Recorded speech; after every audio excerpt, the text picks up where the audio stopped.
दोस्तों, competition academy के YouTube portal पे आपका स्वागत है। आइए शुरू करते हैं। साहित्य की एक झलक सीरीज 35, ये 35वीं सीरीज है और इसी तरह के प्रश्न आप लोग लगातार देखते चले आ रहे हैं। और यूजीसी नेट की परीक्षा, जैसा कि आप सभी लोगों को पता है कि अगस्त में होने वाली थी, लेकिन यह परीक्षा पोस्टपोन्ड हो गई। अब हो गया है सितंबर में 20 से 30 सितंबर के बीच में परीक्षा होगी, यानी लगभग 25 सितंबर में 25 दिन आपको मिल रहा है, 15 दिन इधर आपको मिल रहा है, यानी 40 दिन का समय आप लोगों को मिल रहा है। यदि अभी भी आपने पढ़ाई नहीं की है तो अभी भी आप जुड़ सकते हैं और पूरी मेहनत लगन निष्ठा के साथ अगर 40 दिन पूरे मेहनत के साथ, पूरे लगन और निष्ठा के साथ लगते हैं तो मुझे उम्मीद है कि बहुत आराम से अगर आपने पढ़ा है तो रिवीजन कर लेंगे और अपनी सफलता को आप हासिल कर सकते हैं। हमारे यहाँ एडमिशन प्रारंभ है। रक्षाबंधन और स्वतंत्रता दिवस की हार्दिक शुभकामनाएं आप सभी को। उसी के शुभ अवसर पर शुल्क में विशेष छूट है और यह छूट स्वतंत्रता दिवस तक रहेगा। मैंने आप लोगों को पहले भी बता दिया था कि यह छूट स्वतंत्रता दिवस तक रहेगा। यदि आप जुड़ना चाहते हैं असिस्टेंट प्रोफेसर के लिए, यूजीसी नेट जीआरएफ के लिए, तो आप हमारे इस दिए गए नंबर पर फ़ोन करके, व्हाट्सएप करके फीस और सारी जानकारी ले सकते हैं। तो चलिए शुरू करते हैं आज की साहित्य की एक झलक सीरीज 35। कई लोगों ने पीडीएफ का उत्तर भेज दिया है व्हाट्सएप पर। जिन लोगों ने नहीं भेजा है वो ध्यान दें कि अगली सीरीज का पीडीएफ सिर्फ उन्हीं लोगों को व्हाट्सएप पर मिलेगा जो लोग उत्तर भेजेंगे। और आप लोग स्टेटस पर ज़रूर ध्यान दिया करें, स्टेटस पर ही वीडियो का लिंक लगा दिया जाता है। निम्न में से सत्य कथन कौन सा है? भारतीय आर्य भाषा परिवार की मूल स्रोत वैदिक संस्कृत है। तमिल, तेलुगु, कन्नड़, मलयालम, द्रविड़ भाषा परिवार की भाषाएं हैं। भाषा का मूल रूप या प्रारंभिक रूप मौखिक रूप है। विकल्प है 1 2 2 3 1 3 1 2 3, तो आपका उत्तर हो जाएगा डी 1 2 3, यानी 3 के तीनों कथन आपके सही हैं। मध्यकाल में राजकाज की भाषा के रूप में किस भाषा को मान्यता प्राप्त थी? अब यहाँ पर आपको ध्यान देना है, राजकाज की भाषा। साहित्य की भाषा मैंने नहीं पूछा है, सामान्य लोकजन की भाषा नहीं पूछा गया है, राजकाज की भाषा पूछा गया है, तो आपका उत्तर हो जाएगा बी फारसी। बहुत सारे लोग शब्दों पर ध्यान नहीं देते हैं और प्रश्न का जो उत्तर भेजते हैं वो गलत हो जाता है। उसका कारण यही है कि आप लोग शब्दों पर ध्यान नहीं देते हैं। भाषा के संबंध में सत्य कथन कौन सा है? भाषा अर्जित संपत्ति है, भाषा परिवर्तनशील नहीं है, भाषा सामाजिक वस्तु नहीं है, भाषा अनुकरण से नहीं सीखी जाती है। इनमें से सत्य कथन आपका हो जाएगा केवल एक। देखिए, भाषा परिवर्तनशील है, यहाँ पर नहीं लिखा है इसलिए यह भी गलत है। भाषा सामाजिक वस्तु नहीं है, यह भी गलत है। भाषा अनुकरण से नहीं सीखी जाती है, यह भी गलत है। तो यहाँ पर 3 का उत्तर हो जाएगा आपका ए, केवल एक सही है। लिपि के विकास क्रम में पहली लिपि कौन सी है? चित्रलिपि, सूत्रलिपि, भावमूलक लिपि और प्रतीकात्मक लिपि। जो लिपि के विकास क्रम से प्रश्न पूछा जाता है यह भी बहुत ही महत्वपूर्ण है। और आपने देखा होगा कि इस लिपि के विकास से संबंधित अक्सर परीक्षा में प्रश्न पूछा जाता है। मैंने पूछा है लिपि के विकास क्रम की पहली लिपि कौन सी है? आपका उत्तर हो जाएगा ए, चित्रलिपि। क्रम से जो पूछा जाता है, पहले होता है चित्रलिपि, उसके बाद होता है सूत्रलिपि, फिर उसके बाद होता है प्रतीकात्मक लिपि, फिर होता है भावमूलक लिपि और अंत में होता है ध्वनि मूलक लिपि। तो पांचों कभी कभी क्रम से पूछ लिए जाते हैं, तो इसे आप लोग ज़रूर ध्यान रखें। और यदि आप हमारे चैनल पर नए हैं, वीडियो देख रहे हैं, आप नया बैच ज्वाइन करना चाहते हैं जो कि इस समय चल रहा है, जो कि यूजीसी नेट के लिए 40 दिन का समय मिला है क्रैश कोर्स के लिए, तो भी आप हमारे इस नंबर पर फ़ोन करके, व्हाट्सएप करके फीस और सारी जानकारी ले सकते हैं। यदि आपको यह पीडीएफ चाहिए जिससे वीडियो आप देख रहे हैं, साहित्य की एक झलक। तो इस नंबर पर साहित्य की एक झलक लिखकर भेज दें, जिसके लिए कोई चार्ज नहीं है, तो भी आपको PDF उपलब्ध हो जाएगा साहित्य की एक झलक की। अगला प्रश्न देखें, निम्न में से कौन सी लिपि पहले रेखता लिपि की भांति दाएं से बाएं लिखी जाती थी? आपका उत्तर हो जाएगा बी, खरोष्ठी लिपि पहले रेखता लिपि की भांति दाएं से बाएं लिखी जाती थी। हिंदी में किस भाषा के संदर्भ में साधु भाषा, टकसाली भाषा, परिनिष्ठित भाषा का प्रयोग होता था? अब कई लोगों ने इसका उत्तर लिख के भेजा, व्हाट्सएप पर जिन लोगों ने भेजा है कि खड़ी बोली हिंदी, जो कि गलत है। आपका उत्तर होगा सी, मानक भाषा। देखिए, बांग्ला साहित्य के संदर्भ में साधु भाषा उस शैली का नाम है जो 19वीं 20वीं शताब्दी में प्रयुक्त हुई। यानी 19वीं 20वीं शताब्दी में प्रयुक्त हुई कौन सी है? तो मानक भाषा है। भाई, आनंद मठ की भाषा को कौन सी भाषा कहा गया है? साधु भाषा कहा गया है। आनंद मठ की भाषा कौन सी भाषा है? तो साधु भाषा है। भाई, मानक भाषा को पहले साधु भाषा कहा जाता था, टकसाली भाषा कहा जाता था, शुद्ध भाषा कहा जाता था, आदर्श भाषा कहा जाता था और परिनिष्ठित भाषा भी कहा जाता था। तो मानक भाषा के लिए ध्यान रखें, साधु भाषा, टकसाली भाषा, शुद्ध भाषा, आदर्श भाषा, परिनिष्ठित भाषा, ये सब मानक भाषा को कहा गया है। भाषा के संदर्भ में महात्मा गांधी ने किसका समर्थन किया था?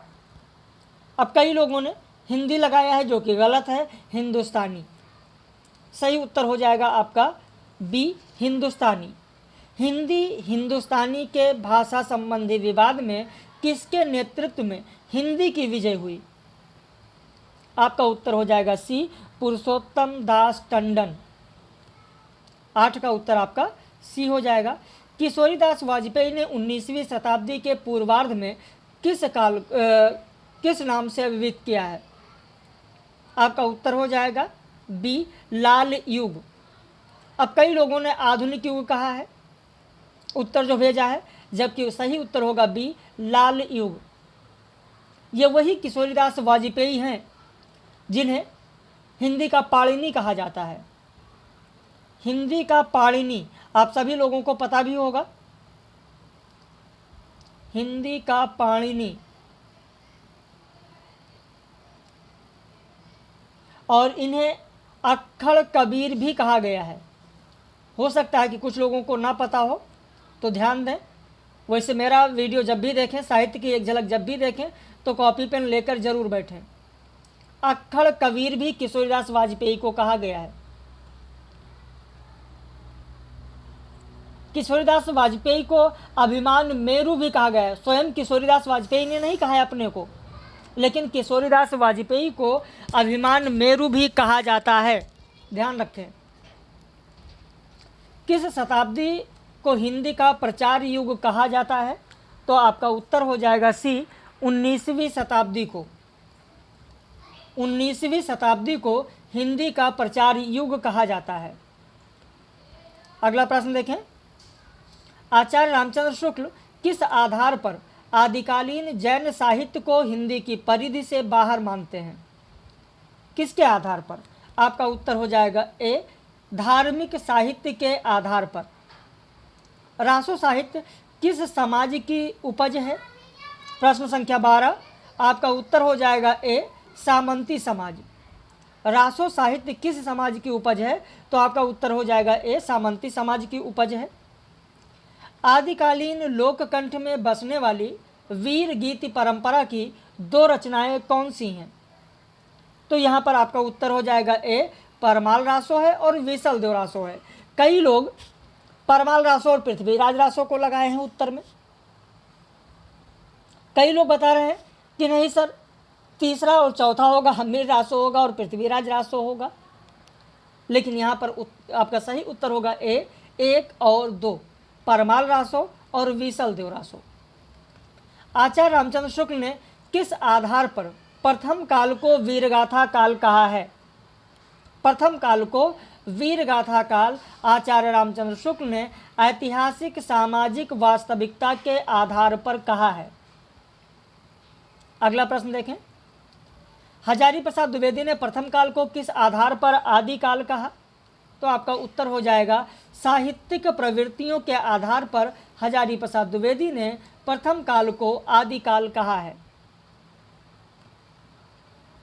सिद्धों की वज्रयानकालीन तांत्रिक साधना पद्धति का सकारात्मक योगदान क्या है? तो यहाँ पर सकारात्मक योगदान होगा स्त्री एवं शूद्रों के लिए उपासना सुलभ हो गई, यह सकारात्मक साधना पद्धति है। निम्न में से सत्य कथन कौन सा है?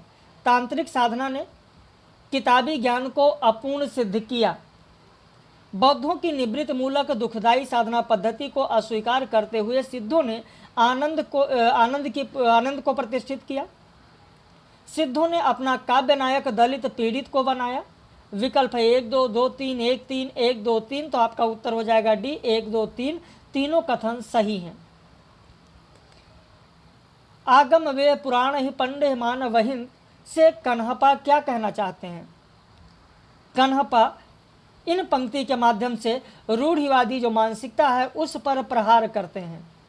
आगम वे पुराण ही पंडे मान वहिन, तो इस पंक्ति के द्वारा कन्हपा रूढ़िवादी मानसिकता पर प्रहार करते हैं।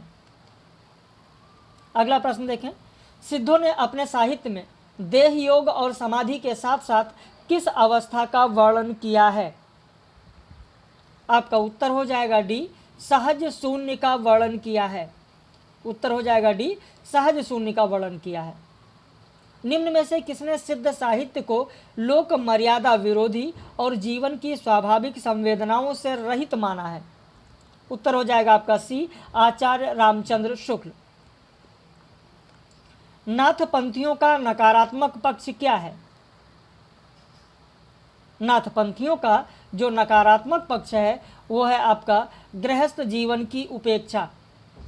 हरिकृष्ण प्रेमी के नाटक रक्षाबंधन में कुल कितने अंक हैं? देखिए, जब रक्षाबंधन नाटक की बात आती है तो आपको बता दें, इस समय तो आप लोग अच्छे से देख ही रहे होंगे, फिल्मों पर बहिष्कार और फिल्मों के ऊपर बहुत सारी चीज़ें चल रही हैं। फिल्मों में आपको पता होगा कि रक्षाबंधन एक फिल्म भी आई है जो कि अक्षय कुमार की है। यहाँ जो हरिकृष्ण प्रेमी का नाटक है रक्षाबंधन, इसमें कुल अंकों की संख्या 3 है। पहले अंक में 6 दृश्य है, दूसरे अंक में 7 दृश्य है, तीसरे अंक में 8 दृश्य है। कुल दृश्यों की संख्या 21 है। बाय द वे, अगर ऐसा प्रश्न पूछा जाता है तो ध्यान रखिएगा। लेकिन रक्षाबंधन शीर्षक से कहानी भी किसी ने लिखा है। किसने लिखा है पता है आप लोगों को? मैंने प्रश्न भी दिया है अंत में, अंत वाला जो प्रश्न है वहाँ आपको मिलेगा। विशंभर नाथ शर्मा कौशिक ने रक्षाबंधन शीर्षक कहानी भी लिखा है। तो इस तरीके से इन सारी चीज़ों को आप लोग जरूर ध्यान रखें। 1880 ईस्वी के उचित वक्ता के संपादक कौन थे? प्रश्न संख्या 23 आप देखें। 23 का उत्तर आपका हो जाएगा यहाँ पर सी। 23 का उत्तर सी हो जाएगा, दुर्गा प्रसाद मिश्र। देखिए 1880 7 अगस्त, यही अगस्त का महीना था। 7 अगस्त 1880 में पंडित दुर्गा प्रसाद मिश्र ने उचित वक्ता पत्रिका निकाली। और यह जो पत्रिका थी उचित वक्ता, ये व्यंग, मीठी कटारी मारने और मुंह चिढ़ाने में पंच का काम करती थी। लगातार 15 वर्षों तक, यानी 1895 तक लगातार इसका प्रकाशन होता रहा। वैसे पंडित दुर्गा प्रसाद मिश्र के बारे में आप लोग जानते होंगे कि पहले इन्होंने 13 अप्रैल 1879 को पंडित सदानंद मिश्र के सहयोग से सार सुधा निधि पत्रिका भी निकाली थी। सार सुधा निधि जो पत्रिका थी उसका उद्देश्य था राष्ट्र में स्वराज्य की वापसी और समाज का पुनर्जागरण, ये उसका मूल स्वर था। इसके अलावा पंडित दुर्गा प्रसाद मिश्र ने बंगला की एक रचना थी स्वर्णलता के आधार पर इन्होंने सरस्वती नाटक भी लिखा है। कई बार परीक्षाओं में ऐसा पूछ लिया जाता है कि सरस्वती नाटक के लेखक कौन है, नाटककार कौन है? तो सरस्वती नाटक के नाटककार हैं दुर्गा प्रसाद मिश्र। अगला प्रश्न है, चरणादि चंद्रिका, आर्यमित्र, जगत समाचार इत्यादि पत्रिकाएं कहाँ से प्रकाशित होती थीं? आपका उत्तर हो जाएगा सी, बनारस से प्रकाशित होती थी। मैंने व्हाट्सएप पर मैसेज डाला जब पीडीएफ आप लोगों को दिया गया कि आप सभी लोग उत्तर अपना अपना लिखकर जरूर भेजें। यदि कोई असमर्थ है आज भेजने में तो आप शाम को भेज दें, रात में भेज दें या कल भेज दें। कई लोगों ने कहा सर बस पढ़ लेते हैं किसी तरीके से, बाकी समय नहीं मिल पा रहा है। जब आपको अपने भविष्य के प्रति लेकर समय नहीं मिल पा रहा है तो मैं आपके भविष्य की चिंता क्यों करूं? फिर मैं अपना समय क्यों व्यर्थ करूं आपको भेजने में? तो जिन लोगों के पास समय नहीं है उन लोगों के लिए मेरे पास भी समय नहीं है कि मैं पीडीएफ आप लोगों को भेजूं। ये कटु सत्य है। भाई आपको अपने भविष्य को लेकर, अपने भविष्य के प्रति चिंता नहीं है, फिर आपने फॉर्म क्यों डाल दिया? क्यों आप अप्लाई कर रहे हैं जब आपके पास समय ही नहीं मिल पा रहा है पढ़ने के लिए?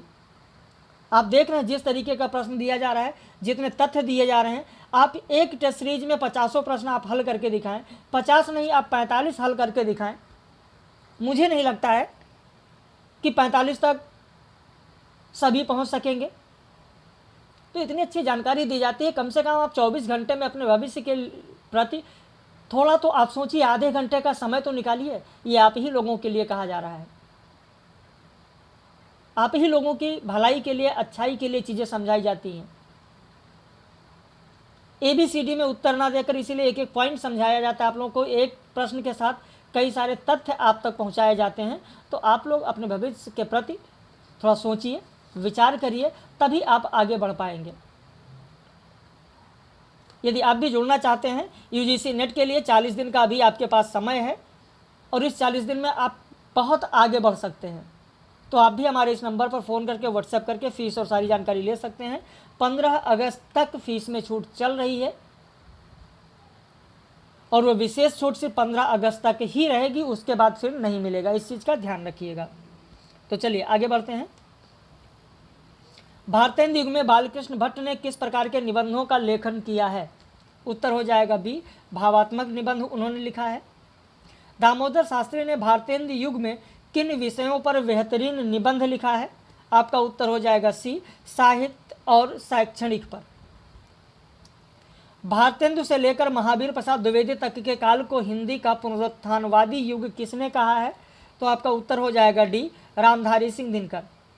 इस प्रश्न का उत्तर मैं देख रहा हूँ बहुत सारे लोगों ने भेजा है, लेकिन शायद एक या दो लोगों का सही है। अब कुछ लोग कहेंगे सर मैंने पढ़ा ही नहीं। आप एक किताब का नाम मैं आपको बता दूं। कुछ लोग कहते हैं सर सोर्स बता दीजिए, कहाँ से लिया गया है, कहाँ से पढ़ें? संप्रदाय, आतंकवाद और जनमाध्यम, ये किताब का नाम है। संप्रदाय, आतंकवाद और जनमाध्यम, जगदीवर चतुर्वेदी की किताब है। और वहीं पर आपको मिलेगा कि दिनकर जी ने भारतेंदु को पुनरुत्थानवादी मानते हैं, जबकि भारतेंदु जी सुधारवादी परंपरा के लेखक हैं। लेकिन दिनकर जी केवल एक पक्ष को देखते हैं और उन्होंने भारतेंदु को पुनरुत्थानवादी मान लिया।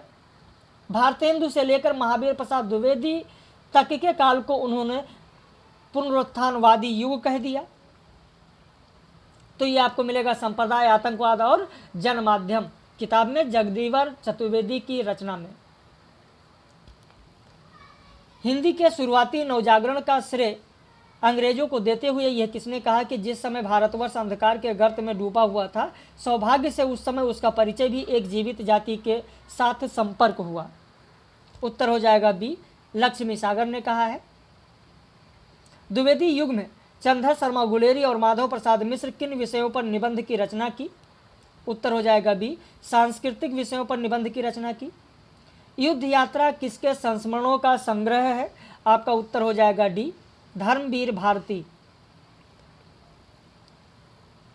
निम्न आत्मकथाओं का सुमेलित जोड़ा कौन सा है? जमाने में हम निर्मला जैन का है, जहां में उजास राजेश सेठ का है, करीब से जोहरा सहगल का है। उत्तर हो जाएगा डी, 1 2 3 तीनों सही हैं। प्रयोगवाद और नई कविता को संयुक्त रूप से किसने अति यथार्थवादी काव्य परंपरा कहा है? आपका उत्तर हो जाएगा बी, गणपति चंद्र गुप्त ने कहा है। हरिवंश राय बच्चन को क्या कहा जाता है? आत्मानुभूति का कवि, प्रबंध शिरोमणि, छई रोमांस का कवि।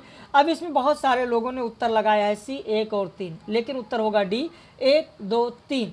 आत्मानुभूति का कवि भी कहा जाता है, प्रबंध शिरोमणि भी कहा जाता है, छई रोमांस का कवि भी कहा जाता है हरिवंश राय बच्चन को। पद्मावत के बारे में किसने कहा है कि प्रेम गाथाओं में इसका पहला स्थान है, परंतु प्रबंध काव्यों में रामचरितमानस के बाद?